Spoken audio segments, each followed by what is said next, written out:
नमस्कार।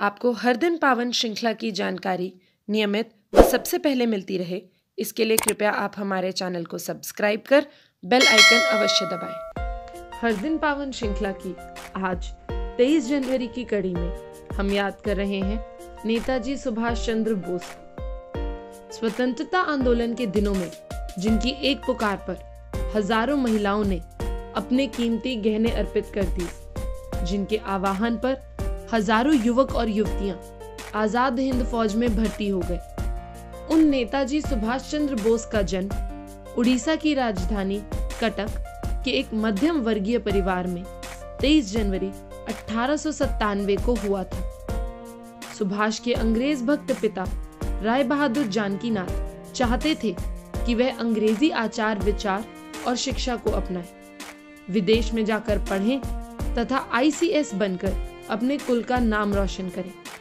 पर सुभाष की माता श्रीमती प्रभावती जी हिंदुत्व और देश से प्रेम करने वाली महिला थी।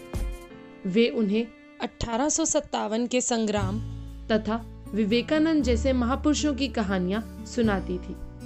इससे सुभाष के मन में भी देश के लिए कुछ करने की भावना प्रबल हो उठी। सुभाष ने कटक और कोलकाता से विभिन्न परीक्षाएं उत्तीर्ण की। फिर पिताजी के आग्रह पर वे ICS की पढ़ाई करने के लिए इंग्लैंड चले गए। अपनी योग्यता और परिश्रम से उन्होंने लिखित परीक्षा में पूरे विश्वविद्यालय में चतुर्थ स्थान प्राप्त किया, पर उनके मन में ब्रिटिश शासन की सेवा करने की इच्छा नहीं थी। वे अध्यापक या पत्रकार बनना चाहते थे। बंगाल के स्वतंत्रता सेनानी देशबंधु चित्तरंजन दास से उनका पत्र व्यवहार होता रहता था। उनके आग्रह पर वे भारत आकर कांग्रेस में शामिल हो गए। कांग्रेस में उन दिनों गांधी जी और नेहरू की तूती बोल रही थी।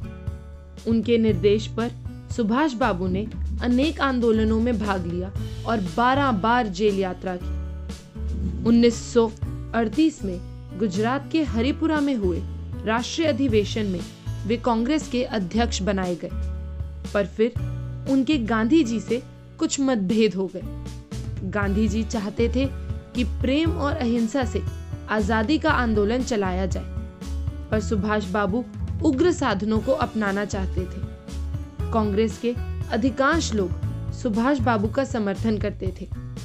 युवक वर्ग तो उनका दीवाना ही था। सुभाष बाबू ने अगले साल मध्य प्रदेश के त्रिपुरी में हुए अधिवेशन में फिर से अध्यक्ष बनना चाहा, पर गांधी जी ने पट्टाभी सीतारमैया को खड़ा कर दिया।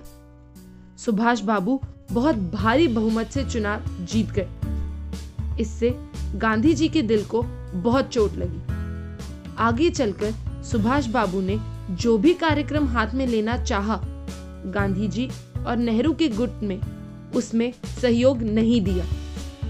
इससे खिन्न होकर सुभाष बाबू ने अध्यक्ष पद के साथ ही कांग्रेस भी छोड़ दी। अब उन्होंने फॉरवर्ड ब्लॉक की स्थापना की। कुछ ही समय में कांग्रेस की चमक इसके आगे फीकी पड़ गई। इस पर अंग्रेज शासन ने सुभाष बाबू को पहले जेल में और फिर घर में नजरबंद कर दिया, पर सुभाष बाबू वहां से निकल भागे। उन दिनों द्वितीय विश्व युद्ध के बादल मंडरा रहे थे। सुभाष बाबू ने अंग्रेजों के विरोधी देशों से सहयोग से भारत की स्वतंत्रता का प्रयास किया। उन्होंने आजाद हिंद फौज के सेनापति पद से जय हिंद, चलो दिल्ली तथा तुम मुझे खून दो मैं तुम्हें आजादी दूंगा का नारा दिया, पर दुर्भाग्य से उनका यह प्रयास सफल नहीं हो पाया। सुभाष बाबू का अंत कैसे, कब और कहां हुआ, यह रहस्य ही है। कहा जाता है कि 18 अगस्त 1945 को जापान में हुई एक विमान दुर्घटना में उनका देहांत हो गया। यद्यपि अधिकांश तथ्य इसे झूठ सिद्ध करते हैं, पर उनकी मृत्यु के रहस्य से पूरा पर्दा उठना अभी बाकी है। अगर आपको आज की वीडियो पसंद आई हो तो कृपया इसे लाइक करें और अपने दोस्तों के साथ शेयर अवश्य करें। भारत माता की जय।